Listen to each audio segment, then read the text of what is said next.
Armando Hasudungan, biology and medicine videos. Please make sure to subscribe. Join the forum and group for the latest videos. Please visit Facebook Armando Hasudungan, and here you can also like. Please ask questions, answer some questions, and post some interesting things, including artworks. It'd be greatly appreciated. And you can also change the quality settings to the highest one for better graphics. In this video, we're going to look at an introduction to the muscular system. Our muscular system, obviously, is our muscles, and muscles are important in keeping the homeostatic conditions of our body.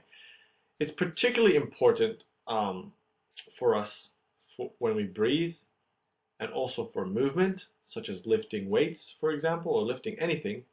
It's also important because it gives us heat and provides us with balance and also stabilizing our joints. Now, there are three types of muscles. There is the skeletal muscle, cardiac muscle, and smooth muscle.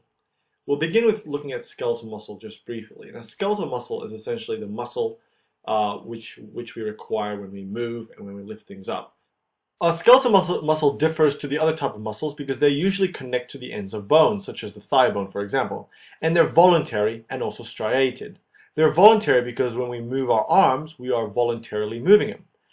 And so, for example, skeletal muscles are the muscles such as our bicep muscles, our pectoralis major, and our quadriceps, for example.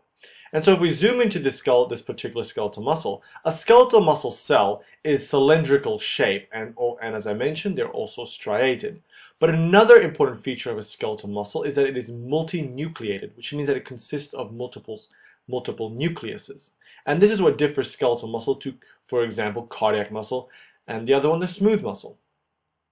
So the second type of muscle I would like to look at is the cardiac muscle. And the cardiac muscle essentially implies the heart, because cardiac implies heart. And so we're looking at the heart muscles, such as this area here. Cardiac muscles are amazing because they keep contracting until the day we die to pump blood around our body. Cardiac muscles are involuntary, meaning that we have no conscious over it. And so that is why we have no conscious over our beating heart. And cardiac muscles are also actually striated, like skeletal muscles. So if we zoom into the cardiac muscles in this heart, for example, we can see a few cardiac muscle cells here. Cardiac muscle cells are either uninucleated or binucleated in that they have one or two nucleuses per cell. And each muscle cell are separated by what's called intercalated discs, which help combine each cardiac muscle cell, as well as assisting in transmitting nerve impulses throughout the heart during contraction. The last type of muscle we're going to look at is the smooth muscles, and smooth muscles are found in the stomach and in the intestines, essentially the gastrointestinal tract, or GIT. And they usually wrap around each of these organs to assist in the movement of food down the gastrointestinal tract, from our mouth to our anus, essentially.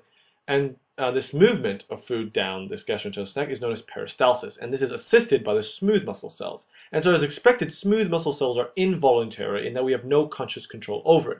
And what differs smooth muscle cells to cardiac and skeletal muscle is that they are unstriated. They contain no striations whatsoever.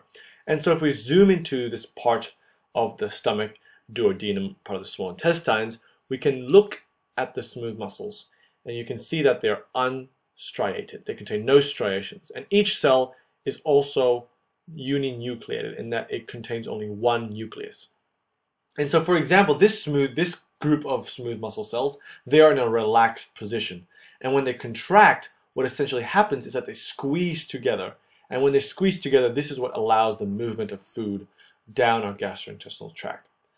And so that was a brief overview about the three types of muscles and the muscular system. Please click on the skeletal muscle link or the smooth muscle link to learn more about these muscles. The cardiac muscle link will not be available because we will learn about the cardiac muscle in the cardiovascular system, because the cardiac muscle has an important role in pumping blood all throughout our body. Hope you enjoyed this video. Please like, comment, and subscribe. Thank you all.